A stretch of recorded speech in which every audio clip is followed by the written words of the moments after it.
Si todo el mundo consumiera la misma energía que absorben los países ricos, necesitaríamos 4 planetas más, como la Tierra, para sobrevivir. El problema es que los humanos, al contrario de las hormigas, de las termitas o de las abejas, no funcionamos como un superorganismo solidario.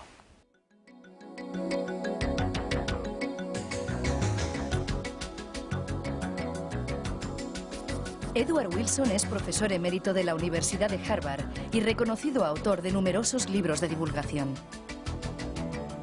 Padre de la sociobiología y pionero en el campo de la biodiversidad, es sin duda uno de los biólogos más renombrados de nuestro tiempo.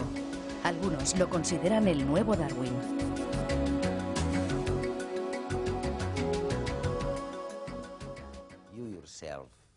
Tú mismo has explicado que las bacterias y las arqueas, bueno, oye, crecen en cualquier sitio. Y con que hubiera un poco de agua para poder nadar, aparecerían enseguida unos pequeños protozoos que lo invadirían todo como depredadores, ¿no? Y entonces algo fantástico también ocurre. El espacio. Resulta que cuanto más grande es el espacio, mayor es el animal. Oye, y cuanto más estable es el clima, más especies hay. En los próximos 1000 años, ¿podremos predecir la vida de la misma manera? Quiero decir, ¿habrá patrones? ¿Seguirá habiendo patrones como estos? Hace más de 3.500 millones de años aparecieron los primeros organismos unicelulares. Y desde entonces, la vida se ha extendido por todos los rincones del planeta.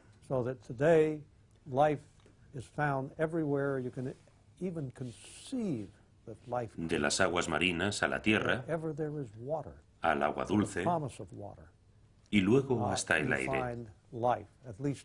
De manera que hoy se encuentra la vida en cualquier lugar concebible. Donde sea que haya agua o la promesa de agua, se encuentra la vida, como mínimo en forma de bacterias u hongos microscópicos. Hay vida de polo a polo, desde la Antártida hasta el casquete del Polo Norte.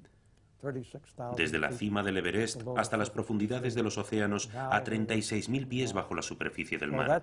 Este es uno de los grandes patrones, que la vida envuelve a todo el planeta en cada forma concebible de hábitat. Y todo esto parecería que nos ha conducido a una especie de cuello de botella, en el sentido de que ha habido un aumento de la población muy importante y un consumo de energía cada vez mayor. Tú mismo has dicho que si el resto del mundo alcanzara los niveles de consumo de los Estados Unidos, con la tecnología que tenemos, necesitaríamos no uno, sino 4 planetas como el nuestro. ¿Dónde nos encontramos? En el pasado ya ha habido 5 épocas de grandes extinciones, durante los últimos 450 millones de años, para ser exactos. Conocemos muy bien la última de ellas, la que sucedió en la época de los dinosaurios hace 65 millones de años, debido a un meteorito gigante. Pero hace solo unos 10.000 años, los seres humanos nos establecimos por completo en el planeta, gracias a una revolución agrícola que permitió que la gente se estableciera de este modo. Y es muy posible que la vida de hace 10 a 20.000 años tuviera su pico de diversidad. Y entonces aparecimos nosotros, que somos el gran meteorito. Nosotros somos el meteorito. Sí, lo somos. En la actualidad, estamos reduciendo la diversidad y nos encontramos ante la 6ª extinción en sus primeras etapas. Y esto nos lleva a la idea del cuello de botella de la que tanto he escrito. El cuello de botella es la superpoblación de humanos, ya que muchos humanos destruyen una gran parte del entorno natural y de las especies para poder mantenerse. Pero también está relacionado con el aumento del consumo per cápita, ya que las personas en todo el mundo están aumentando la cantidad de alimentos y de productos que consumen.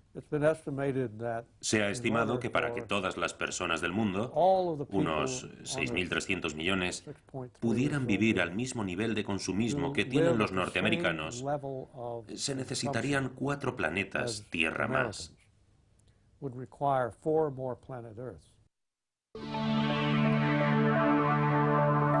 La vida ha sido capaz de adaptarse a los lugares más diversos de la Tierra. Desde los seres microscópicos que habitan los helados paisajes de los polos a los de las aguas más calientes. Desde las aves que vuelan a elevada altitud a los peces de los abismos oceánicos, nuestro planeta está lleno de organismos vivos. Todos ellos conforman una gigantesca biblioteca donde se acumula la historia del planeta de los últimos 3.500 millones de años, es decir, desde la aparición de la primera célula. Precisamente el estudio de las diferentes formas vivas nos ha permitido descubrir cómo han ido evolucionando de las más sencillas, las bacterias, a las más complejas. Y a pesar de que nos parezca que los conocemos a todos, en realidad solo somos capaces de identificar con un nombre al 10% de ellos. El 90% restante todavía son un misterio para el hombre. La inmensa mayoría de ellos no son visibles a simple vista para nosotros, pero su importancia es vital para nuestra propia existencia. Se encargan de reequilibrar los diferentes componentes de la atmósfera, purifican el aire que respiramos, reciclan los desechos de la naturaleza para que a partir de la materia orgánica muerta pueda volver a nacer la vida. Y es que la repartición de las tareas necesarias para el mantenimiento de los ecosistemas es muy compleja y requiere de la actividad de todos sus componentes. Cuantas más especies vivan en un ecosistema, más productivo y estable será este y mayor capacidad de recuperación tendrá en caso de darse una sequía, un incendio o cualquier otra circunstancia que ponga en peligro su equilibrio. Por tanto, si disminuye la biodiversidad, si se extinguen algunas especies, la efectividad del sistema puede verse afectada y con ella nuestra propia existencia. Los científicos han comenzado a darse cuenta de esto. En el año 1997, un equipo de economistas y científicos ambientales intentaron medir en términos económicos los servicios que el medio natural nos da sin pedir nada a cambio, y resultó que alcanzaban casi el doble del Producto Interior Bruto de todos los países del mundo. Hecho que no nos debe extrañar si consideramos todas las tareas que la naturaleza nos resuelve. Nos regula la atmósfera y el clima, purifica el agua dulce, enriquece el suelo, recicla los nutrientes, detoxifica los desechos, se encarga de la polinización de los cultivos y produce leña, alimentos y combustibles a la humanidad. Así de importante es la biodiversidad del planeta.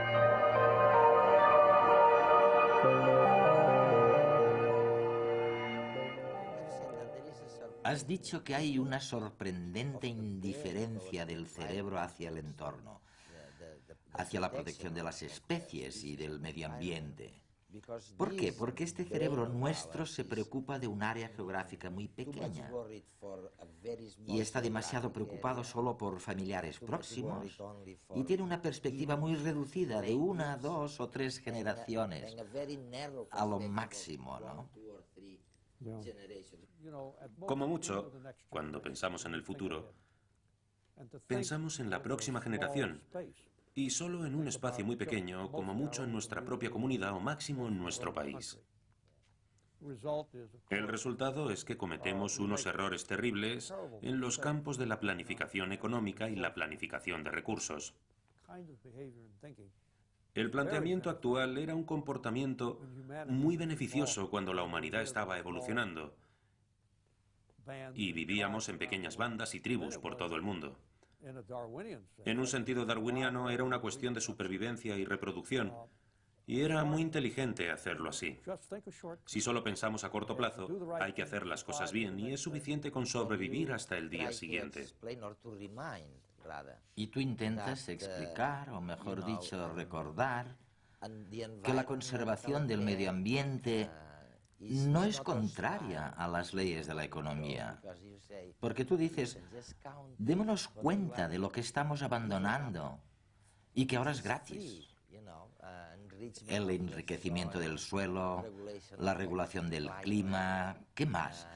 La depuración de las aguas, del suelo o del aire mismo que respiramos y todo lo que nos ofrece el resto de la vida. Y probablemente esto es mucho más grande que cualquier tasa de crecimiento.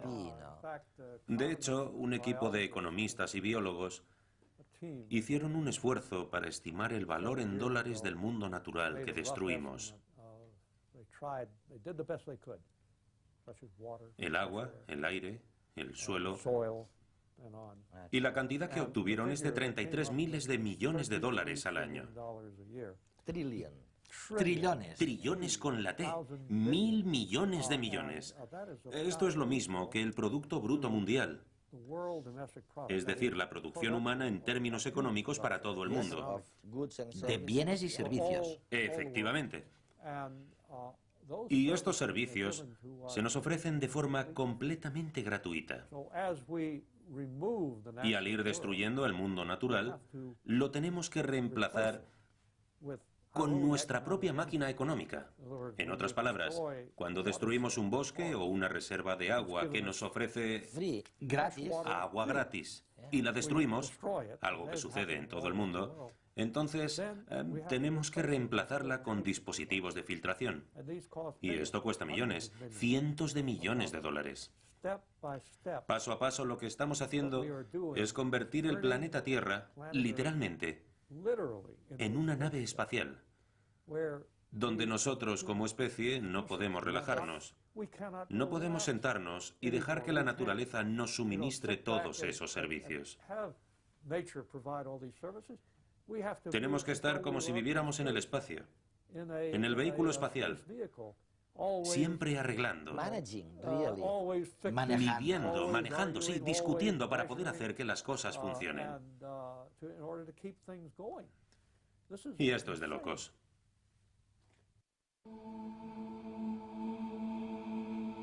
Un superorganismo es una comunidad inteligente y solidaria de organismos. Inteligente porque de él emergen propiedades inexistentes en los propios organismos. Y solidaria porque sus individuos favorecen al todo, a la comunidad. Y es que si estos organismos no se asociaran entre sí, su capacidad de subsistir disminuiría drásticamente. Numerosas esponjas adornan el fondo marino. Su morfología simula un organismo pluricelular, las plantas. Pero nada más lejos de la realidad. Cuando las esponjas son vertidas en una cubeta de agua, su estructura se desmorona en células autosuficientes, espesando el líquido. Al poco tiempo, una estructura tridimensional reaparece. Las células se reagrupan, conscientes de que su unión favorece el flujo de agua y, por tanto, de nutrientes. Quizás los insectos son los verdaderos maestros en desarrollar sociedades inteligentes integradas. Y quizás sea esta cualidad el secreto de su éxito evolutivo. La razón de por qué constituyen el 80% de los seres vivos de la Tierra. Las abejas son un claro ejemplo de ello. Algunas colmenas agrupan a miles de individuos y la capacidad de subsistir obedece a su inteligencia colectiva, organización social y su compleja comunicación. Animales de mayor tamaño como los peces también pueden actuar como superorganismos. Nadan en manadas y con ello se protegen de los ataques de sus depredadores. El cazador tiende a fijarse en individuos.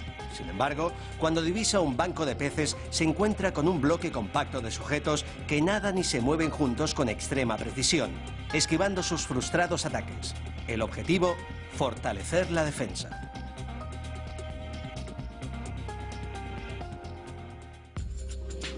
Tal vez este mismo motivo impulsó al ser humano a vivir colectivamente. Nuestras comunidades se han sofisticado, Familias, barrios, países.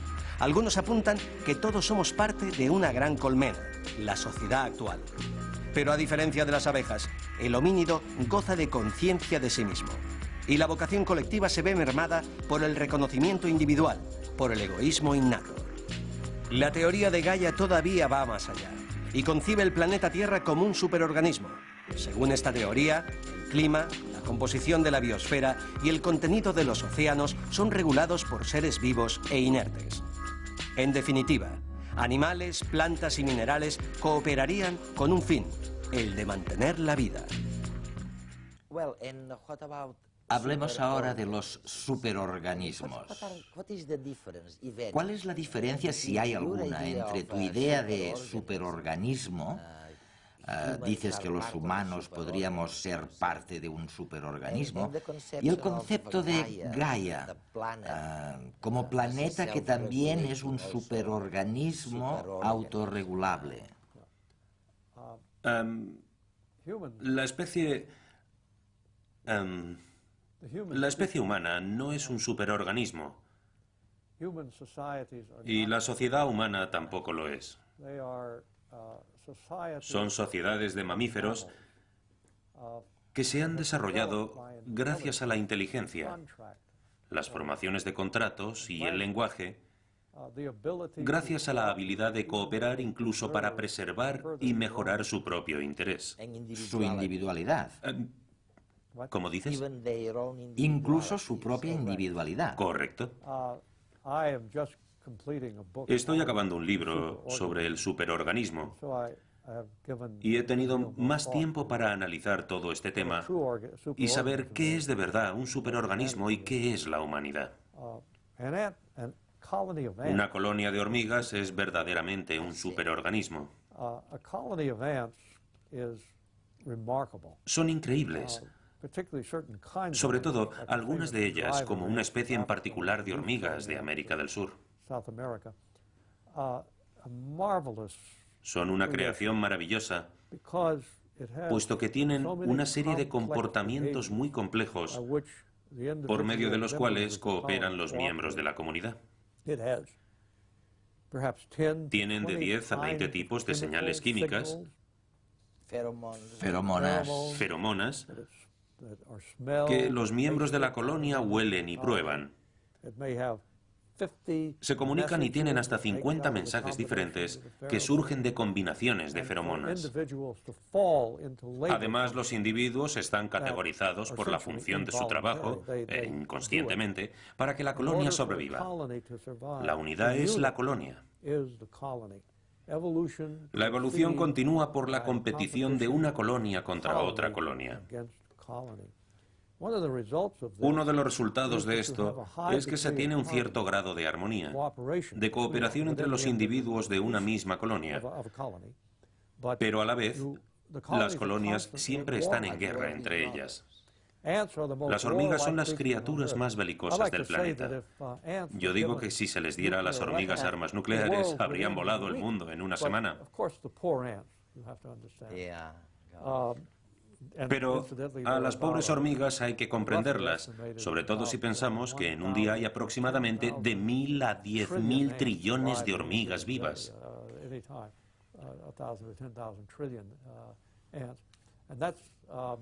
Y si pensamos además que una hormiga pesa una millonésima parte de un ser humano, 1 millón de hormigas pesan lo mismo que un ser humano, lo que sucede es que todas las hormigas que hay en el mundo pesan aproximadamente lo mismo que todos los humanos juntos.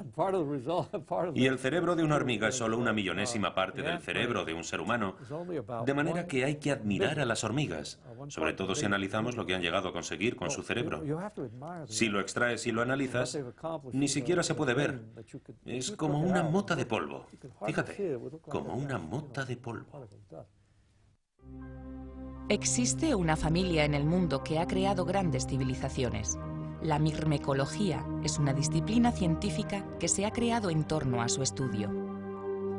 Se trata de la familia Formicidae y pertenecen al orden Hymenoptera. Las hormigas fabrican hormigueros donde establecen comunidades a partir de la fecundación de una reina, la lealtad incondicional a su reina y la alta especificidad y capacidad de trabajo de las hormigas han llevado a los científicos a postular la teoría del equipo de genes.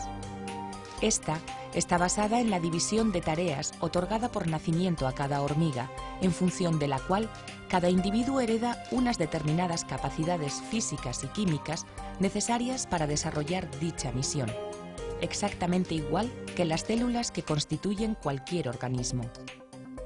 Lo que nos llevaría a asemejar un hormiguero con un organismo cuyas células tienen la facultad de separarse y dispersarse en cualquier dirección, pero sin dejar de asumir en ningún instante su pertenencia a un todo. De esta manera, el equipo de genes forma un superorganismo que consigue estar en varios sitios al mismo tiempo, como si nosotros pudiéramos estar cocinando a la vez que paseamos por los alrededores o atendiendo a nuestros hijos mientras estamos trabajando. Este superorganismo habita en construcciones basadas en una serie de galerías y cámaras realizadas sobre diferentes pisos que requieren una ventilación suficiente y una temperatura media constante capaz de mantener de miles a millones de individuos. Estas civilizaciones establecidas hace 60 millones de años por la familia Formicidae aprendieron a cultivar, a practicar el pastoreo y a utilizar herramientas. Actualmente superan en número a la superpoblación humana y su biomasa representa el 10% de la biomasa total del planeta. Profesor Wilson, ¿te puedo hacer una pregunta que hasta ahora nadie me ha sabido responder? ¿Qué diablos sucedió? ¿Qué diablos sucedió cuando mencionas que no se ha producido ningún cambio tan brutal en la historia de las especies como el nuestro? ¿Qué fue lo que hizo que se saltara de la forma anterior a la inteligencia del Homo sapiens? Bueno, las hormigas empezaron a existir hace unos 110 millones de años, en la época de los dinosaurios. Recientemente hemos hallado fósiles no solo de las primeras hormigas, también de las hormigas de hace 50 o 60 millones de años. Esto es mucho tiempo. Y sin embargo, las hormigas son exactamente iguales. Las mismas. Sí, las mismas. Una vez que se llega al estadio del Homo sapiens, a la especie humana en la actualidad, la evolución del cerebro es, entre las evoluciones estudiadas, una de las más rápidas de todos los tiempos. En cualquier sitio. De manera que efectivamente algo sucedió que convirtió a estos primates en lo que ahora reconocemos como humanos.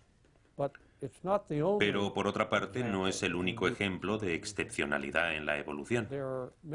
Ha habido otros muchos casos en la historia natural en que se ha experimentado un gran avance.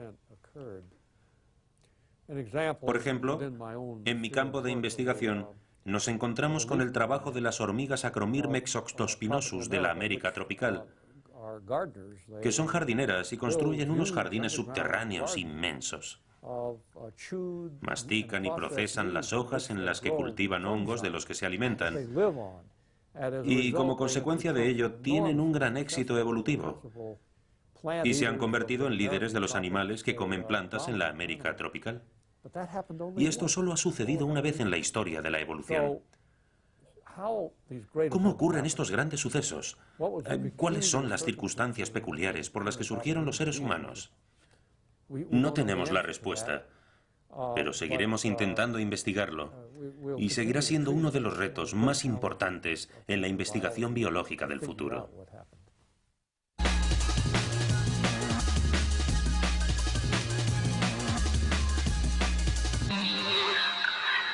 Tras años de investigación, un equipo de científicos españoles ha identificado el mecanismo clave que permite que las células puedan adaptarse y sobrevivir a situaciones de máximo estrés.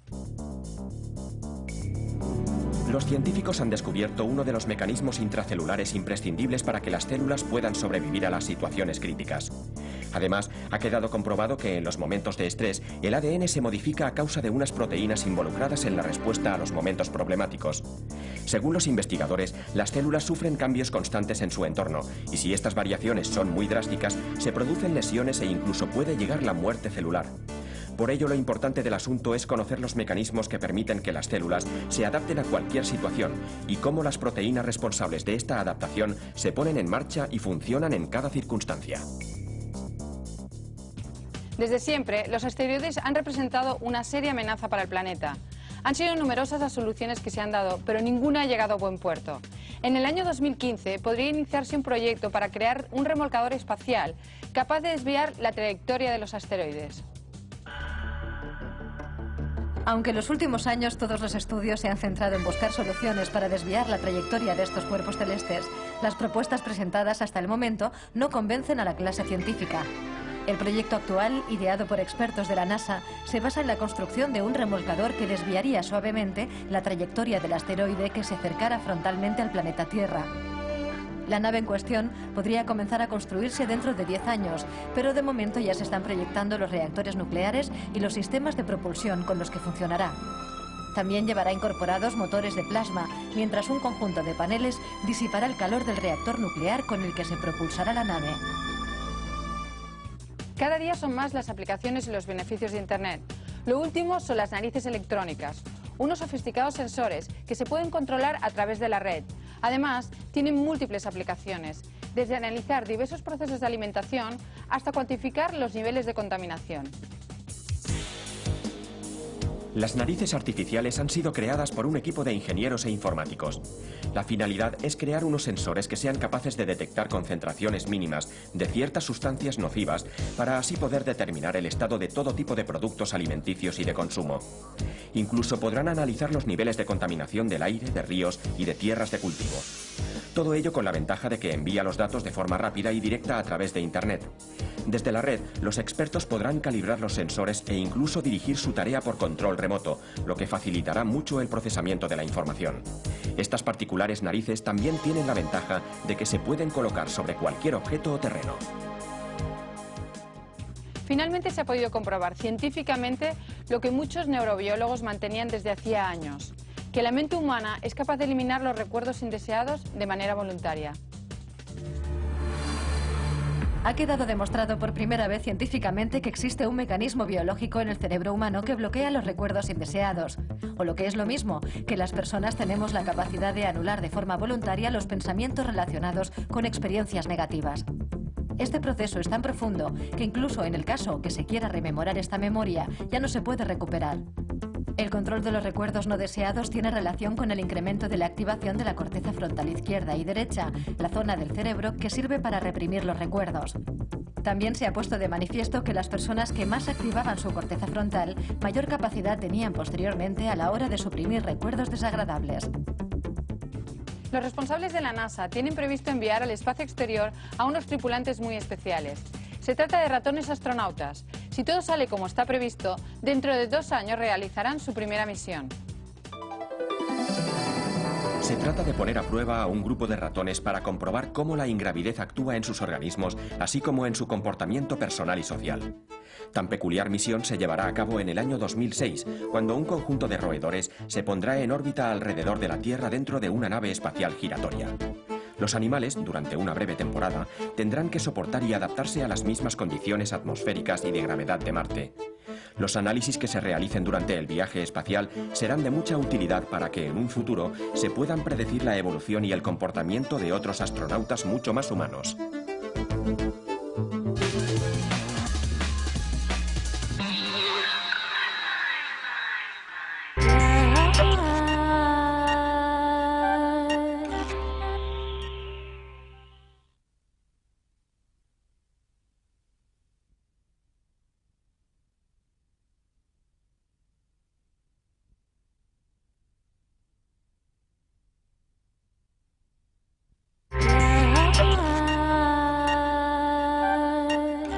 Ya lo habrán notado, claro.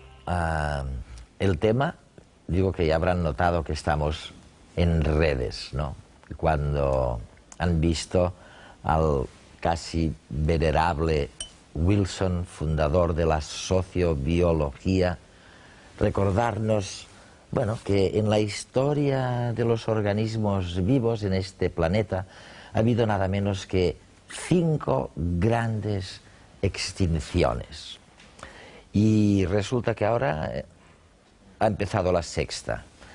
Las primeras casi todas fueron por culpa de meteoritos.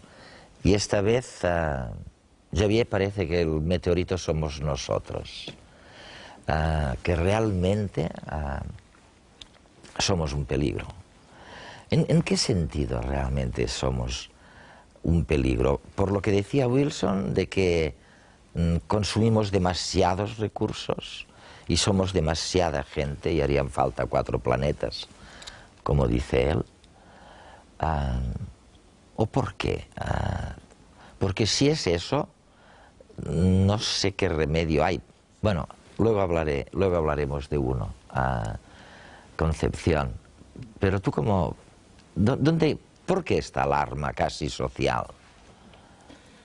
Lo cierto es que consumimos mucho y de manera muy desigual en diferentes áreas del planeta. Me refiero a la especie humana. Y esto nos está llevando a gestionar muy mal la herencia de patrimonio natural que nos han dejado. Y este consumo excesivo sin tener en cuenta la sostenibilidad del sistema, pues seguramente puede llevar a situaciones alarmantes. Y creo que hay el riesgo de esta 6ª extinción es real. El ritmo de extinción de especies que se está dando hoy en día en el planeta es francamente alarmante. Y se puede realmente descontrolar todo el sistema, ¿no? Oye, pero vamos a ver, Concepción, tú eres una grandísima especialista en superorganismos, en insectos. Sí, es verdad, es verdad. Y parece que otras especies se organizan en una especie de superorganismo y que les funciona en el sentido de que, oye, se extienden, pero establecen un cierto equilibrio entre sus propias necesidades, el entorno, el caso de las hormigas, de las abejas, de algunas avispas, de termitas, lo que quieras, ¿no?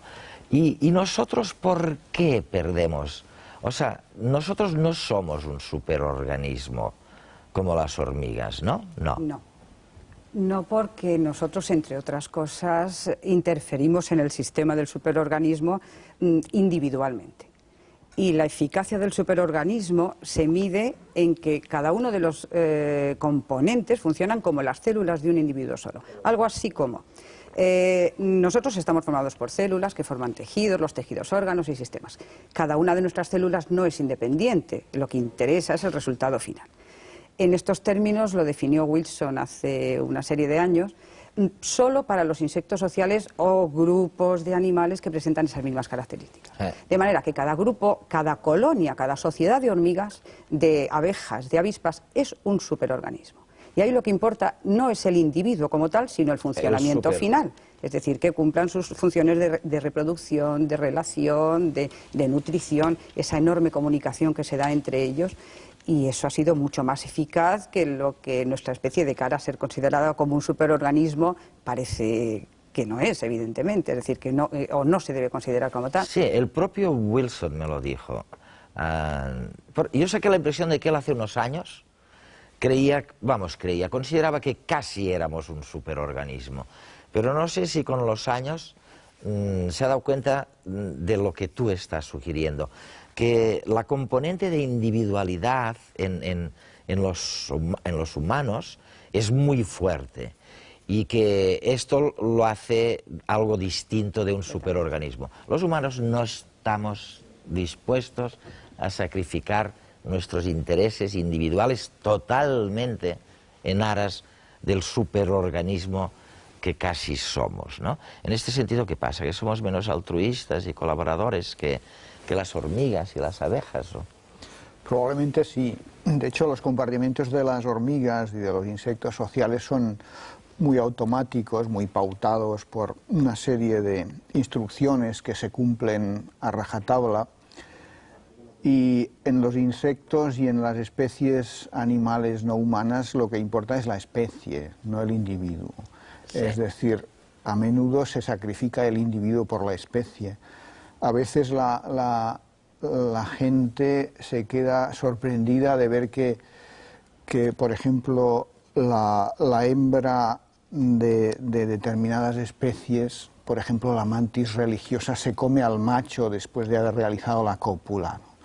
Y esto, desde el punto de vista biológico, tiene mucho sentido, porque el macho, que es devorado por la hembra, le aporta una energía, unas proteínas que a la hembra le van a venir de perilla para hacer crecer los huevos. Lo que se sacrifica, ¿no? Es el macho, ¿no? Pero en aras de la especie, ¿no? Sí. En la especie humana eso no ocurre.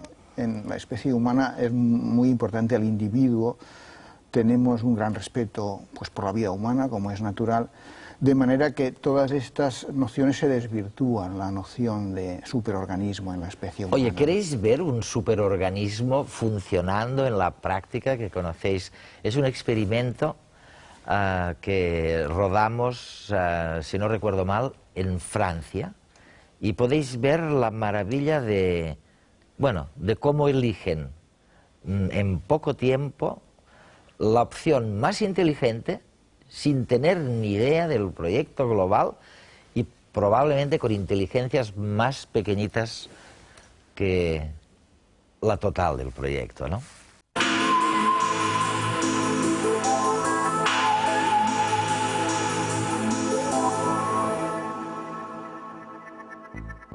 Los superorganismos son conjuntos que se comportan de manera más eficiente de lo que haría la suma de todos los elementos tomados de forma individual.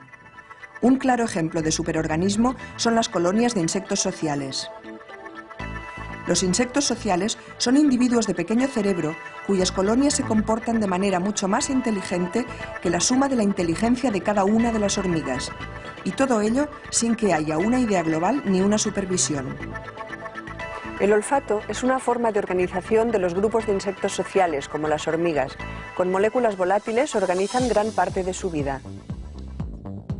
Con estos datos podemos proponer un experimento en el que se ponga de manifiesto el uso de las moléculas volátiles que desprenden las hormigas para informar a sus compañeras, las feromonas. Tenemos una colonia de hormigas a la que hemos hecho ayunar durante una semana y tenemos también una fuente de azúcar. Vamos a conectar ambas a través de un puente que tiene dos ramas de longitudes claramente diferentes. Una rama es mucho más larga que la otra. Al principio, las hormigas que no tienen perspectiva se dirigen a la fuente de azúcar por ambas ramas. En poco tiempo, sin embargo, el trayecto corto se ve claramente reforzado. Esto sucede porque las hormigas al pasar van dejando un rastro que se refuerza a medida que van transitando más y más hormigas por él. Este rastro son moléculas que indican a las compañeras: aquí hay comida. Por la importancia del mensaje, estas feromonas han de ser moléculas volátiles que duren poco, para que la señal que emiten no se mantenga indefinidamente. Gracias a las feromonas, sin que ninguna hormiga tenga una visión de conjunto, el superorganismo que es la colonia obtiene un resultado mucho más eficiente, mucho más inteligente que la suma de las inteligencias de cada una de las componentes de la colonia. No me digan que no es fantástico, ¿no? En nada, unos minutos se ponen todas de acuerdo en que el camino más corto es el camino más corto y no van a perder tiempo en el camino más largo. Bueno, esto nos lleva a entrar a ver un poco cómo funciona realmente un superorganismo, ¿no? Y lo que es evidente es que la comunicación es muy importante. Estos personajes que hemos visto se comunican por sustancias químicas, ¿no? Javier, tú conoces ese tema muy bien. Las feromonas esas que dejan, es así. Exactamente, son las... Y les va mejor que nuestro lenguaje, que... quizá no es tan expresivo, no es tan rico ni tan creativo, sí, pero desde luego es mucho más eficaz. No pueden mentir, por ejemplo, las hormigas. Claro, no pueden decir ambigüedades, es un poco más aburrido, pero desde luego es muy eficaz, como hemos visto en la secuencia. Al final el resultado es el mejor posible. O sea que, tomen nota, es importantísimo comunicarse. Ojalá lo pudiéramos hacer todos mediante sustancias químicas, de manera que fuéramos menos ambiguos, no dijéramos mentiras, más eficaces. Bueno, la verdad, a mí muchas veces me dicen, es importante, el lenguaje nos distingue, y Dios mío, yo pienso que la gente se confunde muy a menudo con el lenguaje, ¿no? Es un arma de confusión terrible. ¿Estáis de acuerdo, no? Sí. Oye, ¿qué otros... Javier, tú lo dudas eso? No, es un arma de doble filo, un arma de doble filo. Sí. Oye, ¿qué otros instrumentos utiliza un superorganismo para sobrevivir durante 60 millones de años, como han hecho las hormigas, ¿no? Utilizan varios. Por ejemplo, de entrada la cooperación. Cooperan, cada uno de los elementos del superorganismo, de la colonia, de la sociedad, cooperan. Y cooperan y dividen el trabajo. De manera que unos se encargan de la reproducción, la reina, de las hormigas, de las termitas, de las abejas. Sistemáticamente pone huevos y no hace otra cosa día y noche. Luego hay división de labor en cuanto a las tareas de recogida de alimentos, salir fuera, recopilar alimento del tipo que sea, traerlo, procesarlo en el nido. Además, en este tipo de tareas se trabaja en serie. Una va fuera, que a su vez lo pasa a la del interior del nido, en fin, un trabajo bastante elaborado. Hay algunos elementos que se encargan de la defensa.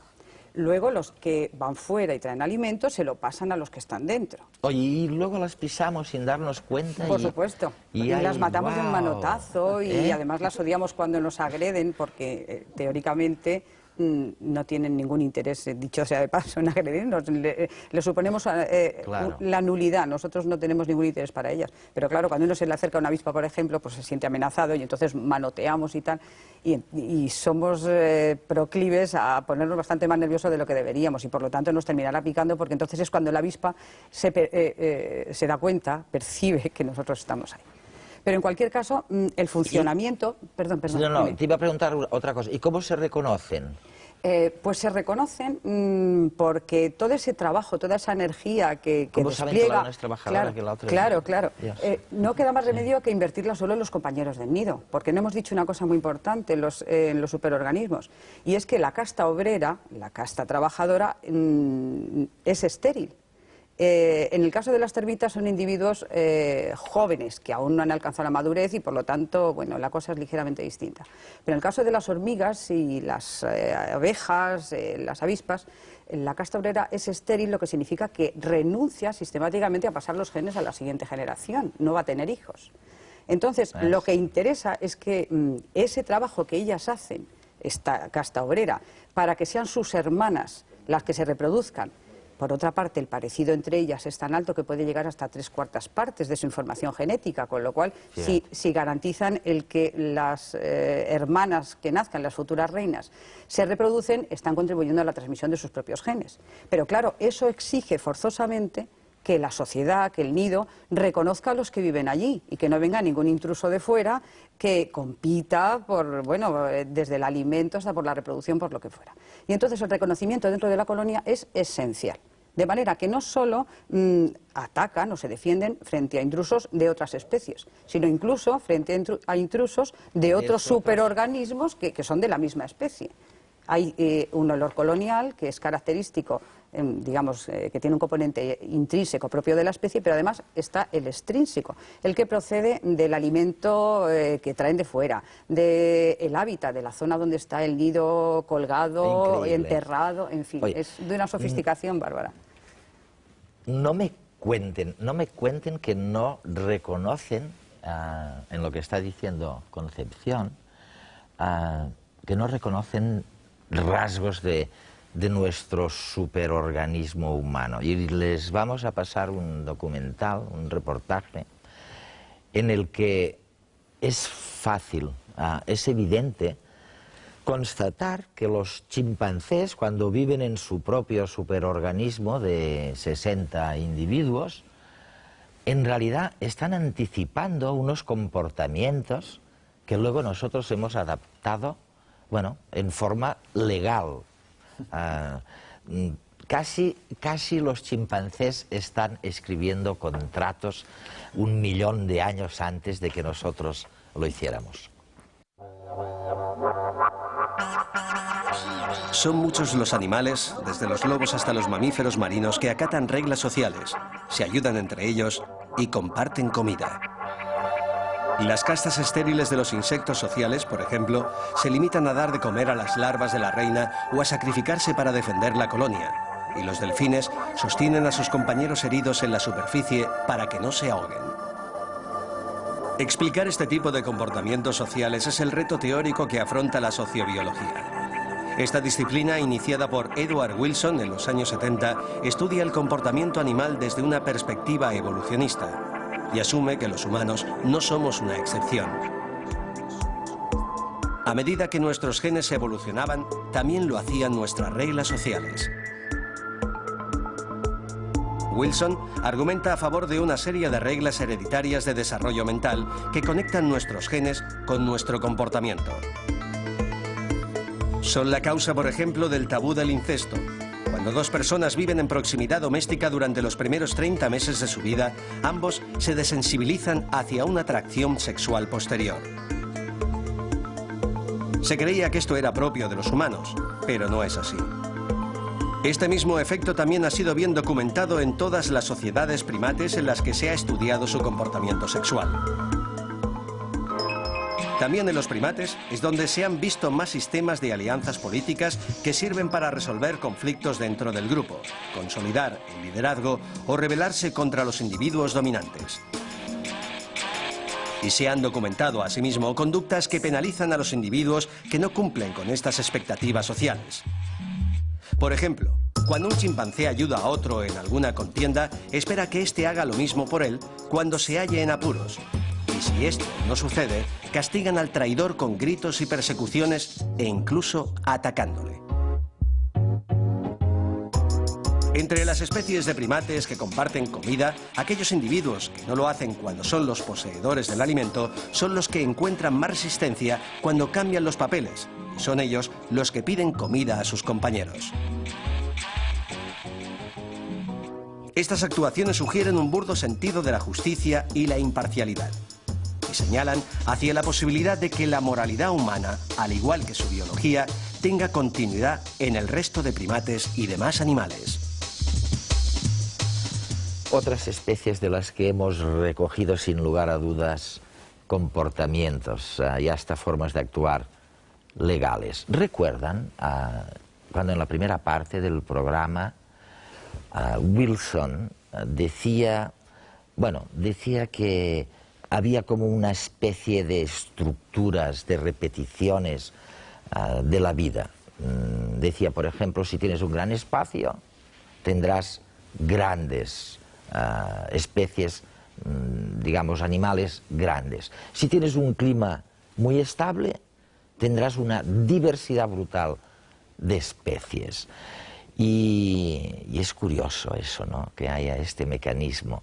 Pero, Javier, quiero que me ilustres sobre eso y que nos ilustres a la audiencia de redes, porque entraña cierta esperanza también. Quiero decirte, si sabemos que en los lugares donde el clima es muy estable hay una diversidad brutal de especies, a lo mejor los esfuerzos conservacionistas y los recursos que tengamos, que siempre escatiman, los deberemos concentrar en estas zonas. Esto es el aspecto positivo.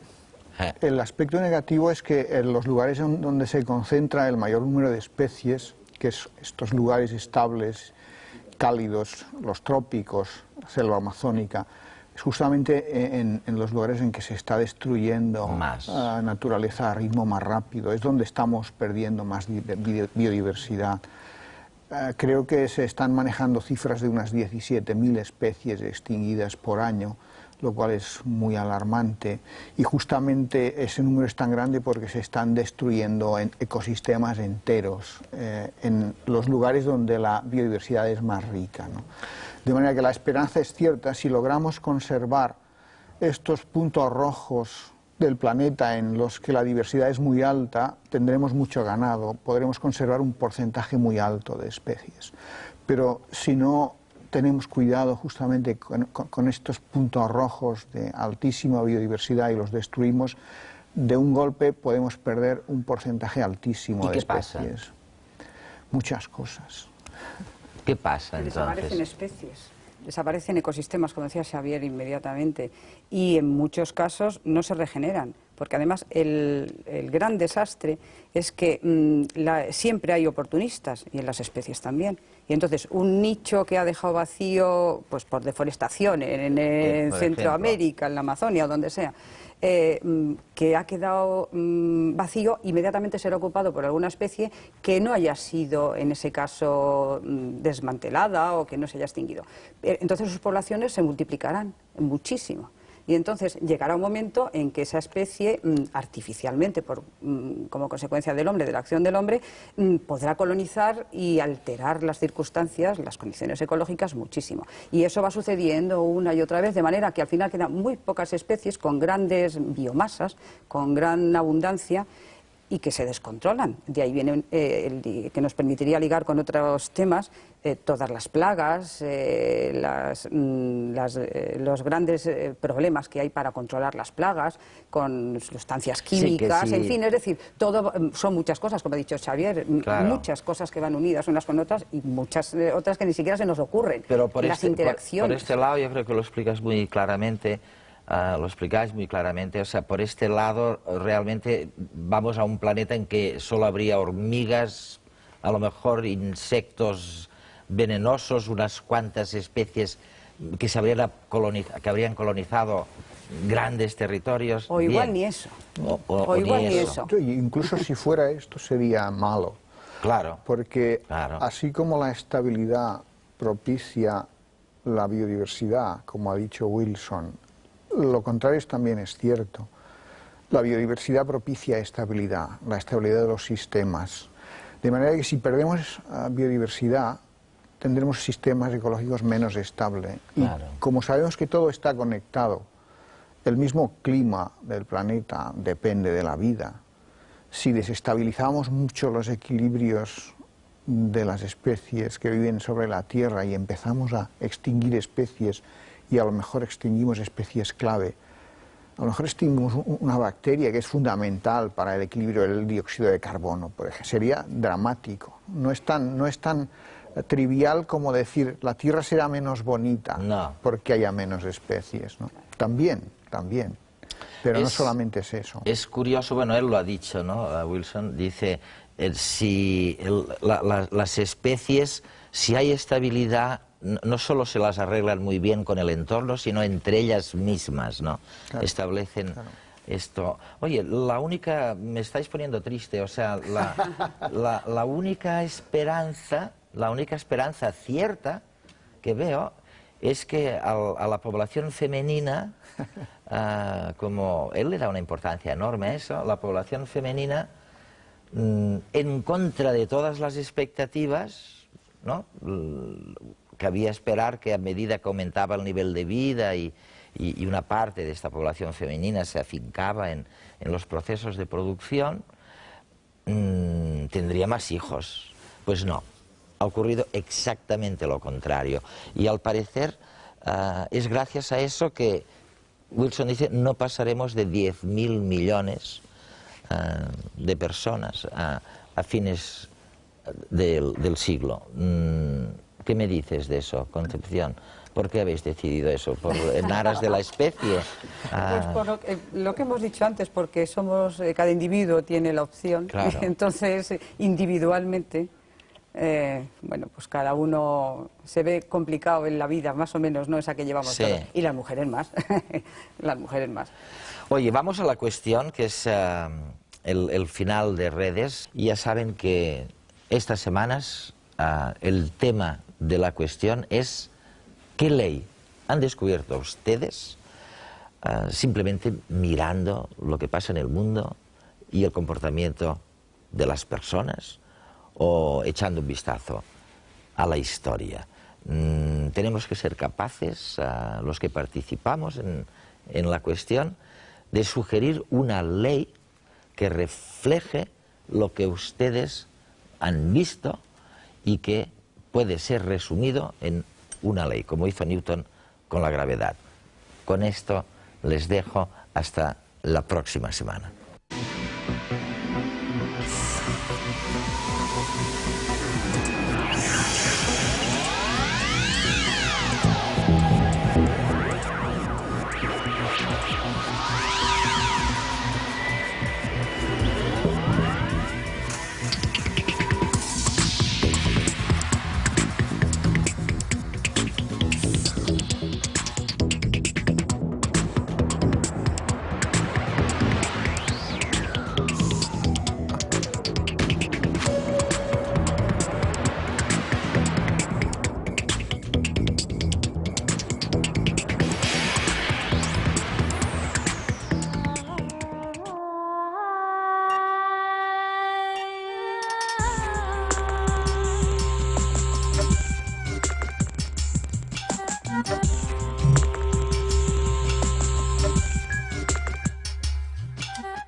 Thank you.